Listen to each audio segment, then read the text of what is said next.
A little girl, looking more like a bundle of rags than anything I know, stood peering through the railings of a large house in the outskirts of London. She was so small that no one seemed to notice her. The daylight was fading fast, and the wind came in mighty gusts round the corner of the street, blowing her long curly hair about her shoulders, and nearly blowing the breath out of her poor little body. There was already a quantity of snow on the ground, and when the shades of night set in, the cloudy sky again dissolved itself into snowflakes, and the poor girl, after remaining until it was quite dark, gathered herself up and, giving one more wistful glance from a pair of large blue eyes over the bars of the railing, hurried away across the street and disappeared at length down one of the worst-looking alleys in the neighbourhood. But she had still further to go, and the snow lay thickly on the ground before she reached her home, if home it could be called. No one noticed her as she crept in, though the room was full of people, and she would probably have remained unobserved, had it not been that in crossing the floor she stumbled over the recumbent form of a sleeping man, who thereupon roused himself sufficiently to break out into a fierce succession of oaths. This attracted the attention of a group of evil-looking men who were crouching round one or two lighted sticks on what had once been a grate, and a gaunt-looking woman stretching out her hand seized the poor child roughly by the arm. "What have you been up to all day? Where have you been? And what have you got?" she cried.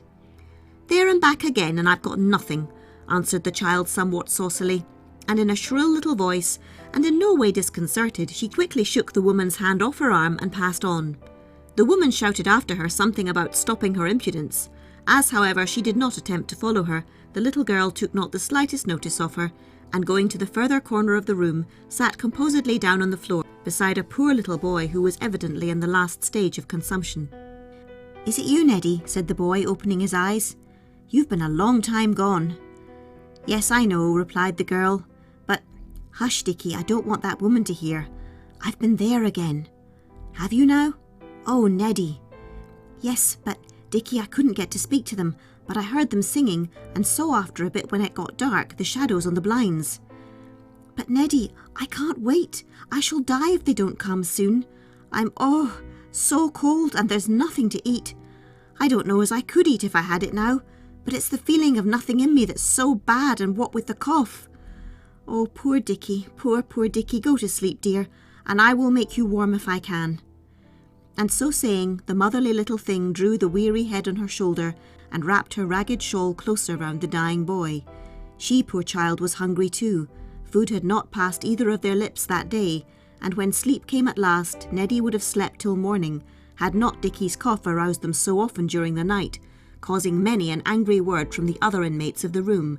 But from Neddie, only the murmuring sound of her motherly little voice saying, "Poor Dickie, poor little Dickie." The following morning rose, with the snow still falling steadily, as it had done during the whole night. The snow made even that wretched part of London beautiful with its pure white covering. It was intensely cold, but it did not prevent the poor girl, ill-clad though she was, from turning out into the street. Neddie was up and out betimes, and doing a little business on her own account in the begging line. The passers-by found her a great nuisance, and did not scruple to tell her so, as she followed them for several yards at a time, with her bird-like chirp of, "Only a penny? Please give me a penny, sir." And though several hours were spent thus, no one seemed inclined to take any pity on Neddie. Her clear voice grew gradually more desponding in its tones, till at last it had dwindled down into something like the true professional whine. The poor child was almost faint with hunger and cold. She had tasted no food for nearly 48 hours. There was no affectation about that. At length she found herself once more close to the house with the iron railings where she had waited so long the day before. In a short time Neddie saw a lady coming out of the gateway. "If you please, will you—" she began, but she stopped short when she saw the lady was one of the mission ladies. "What were you going to say?" asked the lady, stopping before Neddie. "Please, I was going to say, please, will you give me a penny? But I ain't going to now," she added. "Why aren't you going to now, my child?" asked the lady. "'Cause you are one of them," said Neddie, looking towards the house. "And I was going to say to one of them, please, will you come to see my Dickie? He's very bad, he is." "Who are you and who is Dickie?" inquired the lady. "Please, I'm Neddie and Dickie's Dickie." "Neddie?" said the lady. "Why, that's a boy's name." "No, please, it ain't, it's mine." "Whereabouts does Dickie live?" she asked next, and on Neddie telling her, they immediately moved off together towards Stoke Alley. On their way, Neddie told her how often she had waited outside the house with the iron railings. "I heard the singing," she said, "and saw little children as young as Dickie go in and out, so I waited patiently. I told Dickie I'd ask one of you to come and see him, as one did to Widow Park's little granddaughter down in Fisher Court. You look cold and pinched with hunger, poor child. Have you no warmer clothing to put on? No shoes and stockings?" "Nothing but what I have on, and 2 days ago I had a bit of bread. So did Dickie, that's all. None since." "Are your father and mother living?" "Father died 2 years ago. He was raving mad. He was always drunk. Had to keep out of his reach anyway." Poor child, she remembered her drunken father. Her own mother she could not remember. She had only known a cruel, drunken stepmother. At an early age the children had been sent out into the streets to beg. Cuffs and kicks they got in plenty, but kindnesses were luxuries quite out of their reach, except what they received from each other, for each to each was more than all the world besides. "Is your mother alive then?" inquired the mission lady. "No, mother got drunk too when we begged enough pennies. One day she goes out and don't come back. Next day someone says there's been a splash from off London Bridge. That was mother." "Poor children, and how do you manage to live?" "Suki Brown took us in, and when I've begged enough pennies to keep Dickie and me from starving, I give her some. She's cross the days I don't get none." "What's the matter with Dickie?" "I don't know, good lady. He wastes and don't get no better and coughs day and night too." "I am Miss Bell," replied the lady. "Don't call me good lady. There is none good, save our Father in heaven." "Does your father live there?" inquired Neddie. "Dear child, have you never heard of your Father in heaven?" "It's a mistake," said the poor girl. "My father was never there in his life. Never went anywhere except the gin shop." Alas for our Christian land, that there should be any on whose ear the name of God has never fallen otherwise than as an oath, and who have never even so much as heard of a future life. By this time the lady and Neddie had reached the miserable street called Stoke Alley. The closeness of the atmosphere increased at every step. Here and there were groups of idle men smoking the morning away, while barefooted children of all ages and their wretched-looking mothers swarmed the narrow footpath. Suddenly Neddie stopped, and looking up into her companion's face said, "I say, don't be afraid, I'll take care of you, but if you've got a watch, I'd hide it if it was me." "I'm not at all afraid," replied the mission lady, and though many inquisitive glances were cast after the two, no one attempted to stay them, and they stopped at last at one of the most miserable and broken-down-looking houses. It was a cellar dwelling down a few broken steps. Neddie stood listening a moment outside the door. "Hark, that's my poor Dickie coughing," she said, and lifting the latch, they entered. The room was quite empty, except for the poor boy, who lay there in sore need of aid. Neddie leaned over him and said, "She's come, Dickie boy, look up, dear, and speak." But after that last fit of coughing, poor Dickie lay back quite exhausted with his eyes closed.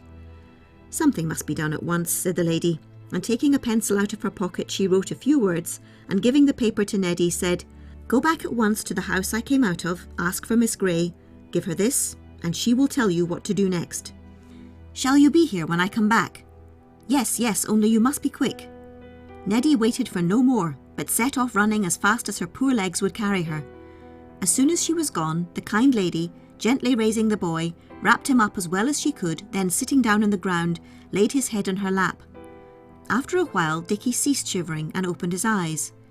"Who is it?" he asked. "I am from the children's home, and I am come to try and make you better." "I'm so tired," he murmured. And the poor child, worn out with coughing, dropped off to sleep almost as he spoke, and the time went by, and still Dickie slept on, supported by that young and carefully nurtured lady, who, leaving all the pleasures of life, except the pleasure of doing good work, sat there in the very centre of sin and wickedness, such as haunt the worst parts of London in the blackest form, and yet she was not afraid, but felt as safe there as in her own peaceful home. Miss Gray and Neddie came at last, carrying a basket and shawl. Dickie woke up as they came in, and Miss Gray, taking from the basket a vessel containing warm beef tea and pieces of bread, soaked a morsel in the broth and put it into Dickie's mouth. After a few mouthfuls, which he swallowed eagerly, he raised himself up, and looking round said faintly, "Neddie have some too?" "Yes, Neddie," said Miss Gray, "you will eat now, won't you?" And she gave the starving child a large slice of bread. "Poor child, you are famished." And turning to her co-worker, she added, "Yet she wouldn't touch a morsel till her brother had had some." The mission ladies then consulted together a moment on what was best to be done, and they decided on taking the boy back with them at once, and that someone should see Sookie Brown and explain how matters stood. Miss Bell then raised the poor boy, and after wrapping him in a warm woolen shawl which Miss Grey had brought for the purpose, and covering him entirely with it, she carried him into the open air. He was so very thin and light that the ladies found their task not difficult, and carrying him in turn, they brought him to the home for destitute children. It was not till Dickie was laid on one of the white beds in the home that they unwound him from his shawl, and the look of astonishment and delight he gave well repaid the ladies and Neddie for their united efforts in getting him there. After seeing Dickie washed and cared for, Miss Bell prepared to lead Neddie away, but to this she strongly objected. "I can't leave him," she said. "He's such a little fellow, it would never do for him to be left." "My dear, he won't be left," answered both ladies. "He shall be properly attended to." "Oh, do let me stay with him," said Neddie. "He's all I have, you know, and I wouldn't have left him alone was it ever so." "Not tonight, my dear, but tomorrow you shall stay with him. He is tired now, and so are you, and a good night's rest is the best thing for you both." "Then ain't I going back tomorrow? Whatever will Sookie Brown say?"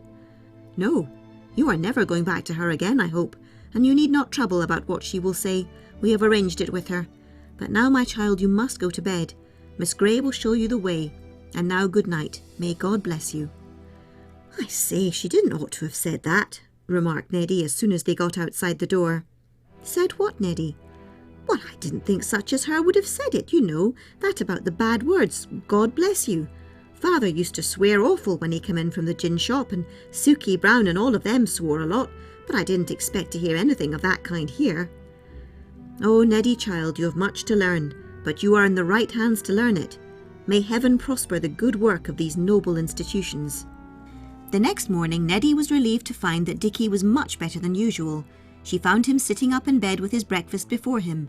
He was very weak, poor little fellow, and very glad of Neddie's help in raising the teacup to his lips and feeding him with the white bread and butter, so fresh and clean and different to anything he ever remembered before. Poor children, they had seen better days during their own mother's life, but all was forgotten in the misery that followed after her death. They had lived so long in want and misery that this seemed quite a new life to both these little ones. Warmly clad in the neat dress provided for the children in the home, Neddie looked quite a different child, and though Dickie was too far gone for there to be any real hope of recovery, yet the tender care bestowed on him caused him to rally for a time. Neddie was sent to the school of the institution and got on well with her lessons. Just at first her schoolfellows were inclined to laugh at her old-fashioned ways and strange name, but as time went on, quaint little Neddie became a general favourite. On inquiry, Dickie was found to be 2 years older than Neddie. Neddie was only 8 years of age, but from her manner anyone would have supposed her to be Dickie senior by several years. Poor Dickie, he was so patient and uncomplaining. Miss Bell, who from the first had watched him with more than ordinary care, spent many a happy half-hour by the sick boy's bed, teaching him in sweet simple language, which he could without difficulty understand, the glorious story of the Saviour's cross, and helping him to bear his own. Both of the children were indeed grateful for the kindnesses they received, and were always trying in their simple fashion to devise some means of repaying them. One day she was missing. The ladies were seriously alarmed, and it was a relief felt by all when evening came and Neddie with it, looking tired but as completely self-possessed as ever. She said not a word, but with an air of triumph took off her bonnet and cloak and approached Miss Bell and poured a heap of pennies into her lap. "There," said the child, "I've been at it all day, and gathered the flowers this morning. I could not carry them all at once, but I'll go again tomorrow with the rest." "You haven't been selling our snowdrops, have you?" said Miss Bell. "Oh, Neddie."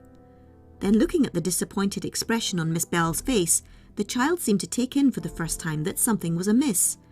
"My child, you should not have taken the flowers. We do not grow the flowers for sale, but to place in the rooms of the sick. However, never mind, my dear. Only this must never happen again, nor must you go out without leave." Poor Neddie hid her face in Miss Bell's lap and sobbed out, "I thought you'd be so pleased. It was me and Dickie's way of saying thank you." "I dare say, my dear," said Miss Bell, gently stroking her head. "You meant it as a little thank-offering. Come, cheer up, Neddie, my child. We are not angry with you at all, only rather sorry for the loss of our flowers. They are rather scarce at this season, and we prize them very much. It was the custom at this institution for the relations of the orphans to visit them on the first Sunday of every month.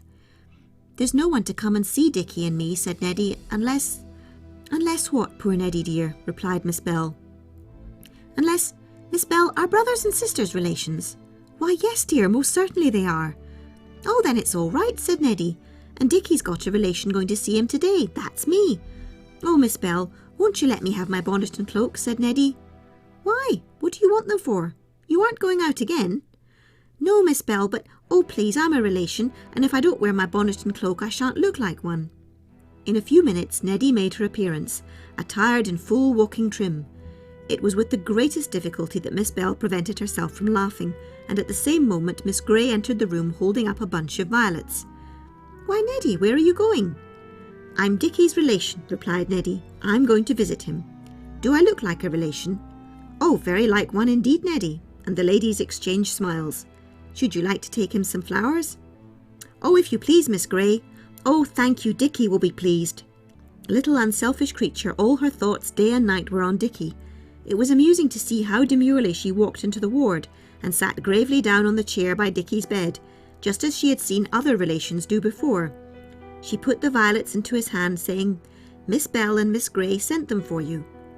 "Beautiful," said the boy, as his thin fingers closed round them. Suddenly Neddie cried, "Oh, look, Dickie, look through the window at the sky. See over there? Blue like the violets, but oh, how bright and pink on this side." Then, remembering a beautiful hymn she had been taught to sing, she sat down on the pillow beside him, and putting her arms around him, she sang that beautiful hymn, which I will ask you to join in singing. The roseate hues of early dawn, the brightness of the day, the crimson of the sunset sky, how fast they fade away. Oh, for the pearly gates of heaven, oh, for the golden floor, oh, for the sun of righteousness that setteth nevermore. The sweet notes died softly away, and for a few minutes after Neddie stopped singing, no one spoke. The ladies could not restrain their tears. They never forgot the impression left on their minds that golden spring morning, and the touching words fell sweetly on the many hearts of those who afterwards never heard them without thinking of Dickie's relation, as she sang them to the dying boy. If there had been no institution of this kind, what would have become of these two little waifs? How different was their lot now they had been found. The Right Honourable the late Earl Cairns says, "I cannot but think that if the nature of the work which is being done by these homes were more widely known and better understood, these institutions would never have to experience, as they do now, the keen pressure of financial difficulty. Homes like these, which assist without distinction children of all denominations and of none, have a strong claim for support upon us all, both as citizens and as Christians." The Reverend C. H. Spurgeon says, "I believe that the work carried out by Dr. Barnardo meets a great necessity of London life. Undoubtedly, great poverty is being relieved, and the worst forms of vice are being prevented in the case of hundreds of children, who would either starve or grow up to be the terror of society." To return to our story, the first balmy days of spring seemed to bring to Dickie fresh life, and with the usual changeableness of the disease, he was able to sit up an hour some days, taking great interest in the faint glimpses of spring that could be seen from the window of the home. Neddie was of course overjoyed at the improvement, but those who knew better shook their heads, and said to themselves that it was but the momentary flaring up of a little flame, so soon to be put out. "I never saw anything like it before," Dickie said, as one day Miss Bell sat with him in the front of the window and pointed out to him the tiny green leaves on a few trees in the garden below. "No, poor child, how could you?" she answered.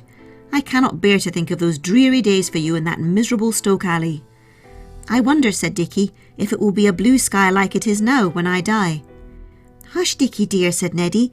"You aren't going to die yet a while. I dare say I shall die first. I'd like to, I know." "Why, Neddie?" asked Miss Bell. "I'd like to know all about it against Dickie's turn. I shouldn't like him to go alone first." "But Neddie, you forget. Though I walk in the valley of the shadow of death, I will fear no evil, for thou art with me. So you see, he would not be alone. No, Miss Bell, but anyhow I'd like to be there to meet Dickie. Do you think, Miss Bell, that it will be as beautiful again from here to heaven as it was from Stoke Alley to here? Asked Dickie, raising his eyes to hers with that expression they so often wore now of the light from otherwhere. Yes, Dickie, and very far more than that, answered Miss Bell. But here comes nurse to see that Dickie does not sit up too long. As she placed him in his bed again, the thought struck her that notwithstanding his apparent improvement, the time was very near now for his little spirit to be set free, and though she feared the shock for Neddie, she felt how necessary it was that she should know what all in the house, except herself, knew too well. Poor Neddie, said she will feel it dreadfully. It's pitiful to see her so pleased because she thinks he is better. As she spoke, she heard a violent ring at the door, and then hasty footsteps coming up the stairs. Knowing that something uncommon had happened, they were hurrying out of the room when they were met by the cry, "Oh, the poor little Neddie! Run over! Killed! Oh, come, come!" They waited for no more, but hurried on. "My poor darling!" cried Miss Bell, and a low groan broke from her lips as she caught sight of what was to all appearance the little dead face of Neddie as she was carried by two men on a stretcher. They carried her in and laid her down on one of the little white beds in a vacant ward, and did all they could for her. The doctor was not long in coming, for the lady to whom the carriage belonged, which had run her over, sent it at once to fetch him. All this time Neddie lay without stirring in a death-like swoon. Whether she would recover the doctor felt unable as yet to give a decided opinion, for though only her arm was actually broken, yet the other injuries were many and very serious. This is how the accident happened.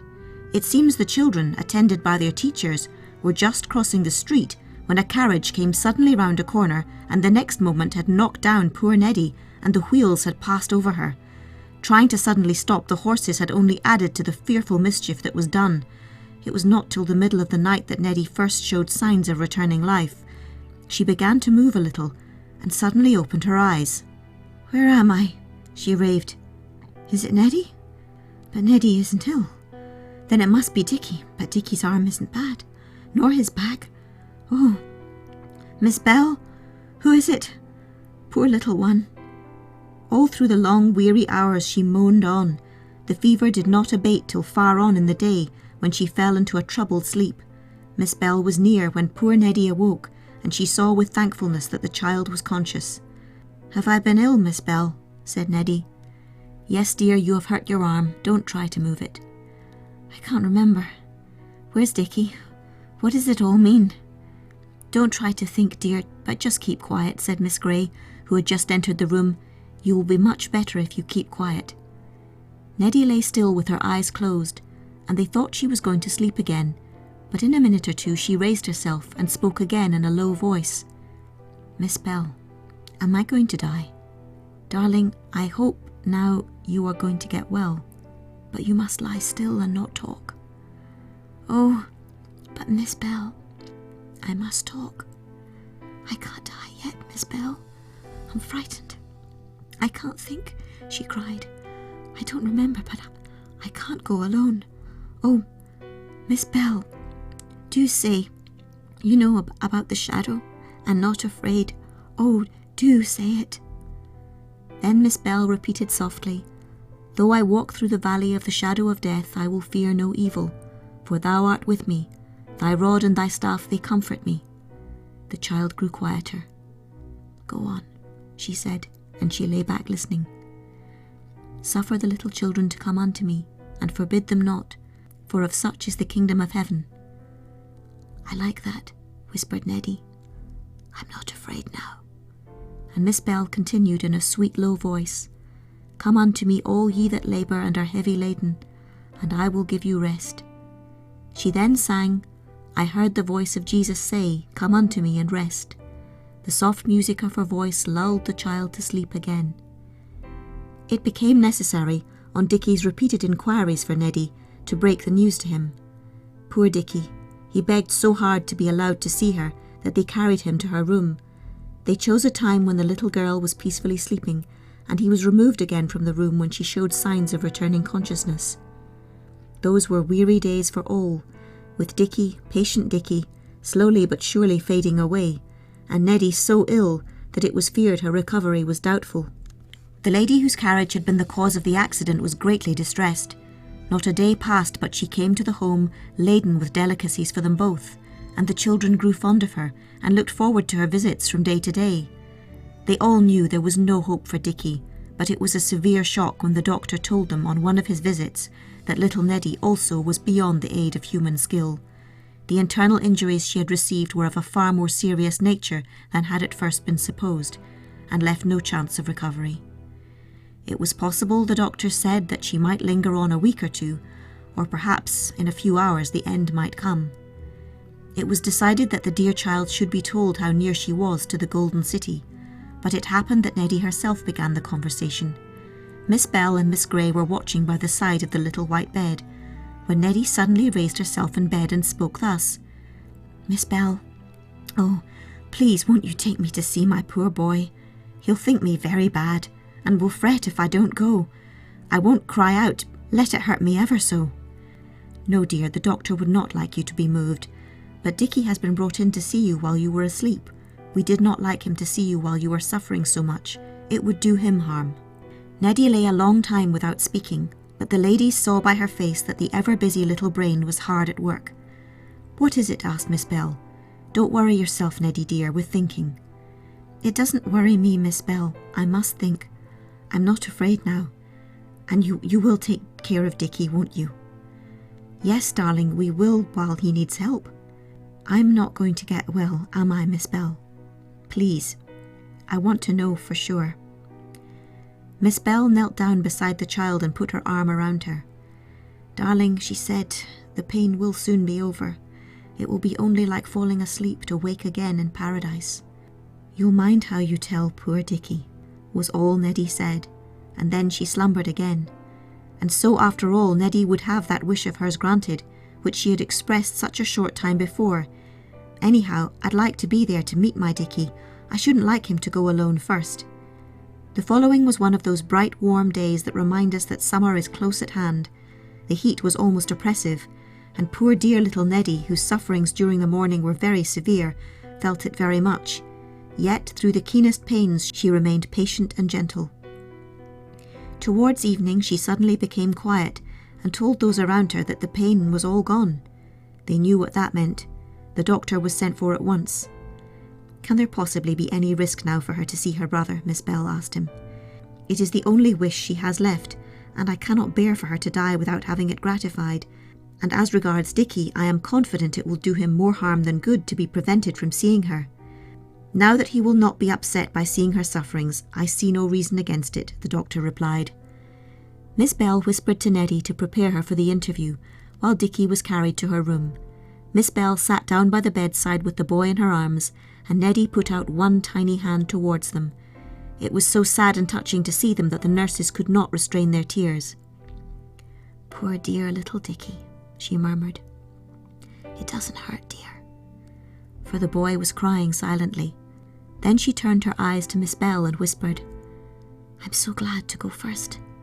Now I can tell him what it's like against his turn."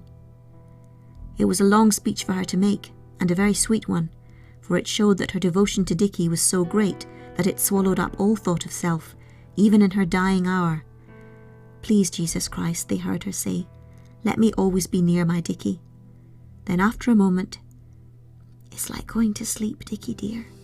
It doesn't hurt." These were the last words she said, and then she passed away so quietly and peacefully, with such a calm, happy smile in her face, that it seemed in very truth falling asleep. For so he giveth his beloved rest. In the churchyard near the home, side by side are two tiny graves. At the head of them both, casting its shadow equally on each, stands one pure white marble cross, erected by the lady whose carriage was the cause of poor Neddie's death. On it is engraved, "In memory of Neddie and Dickie."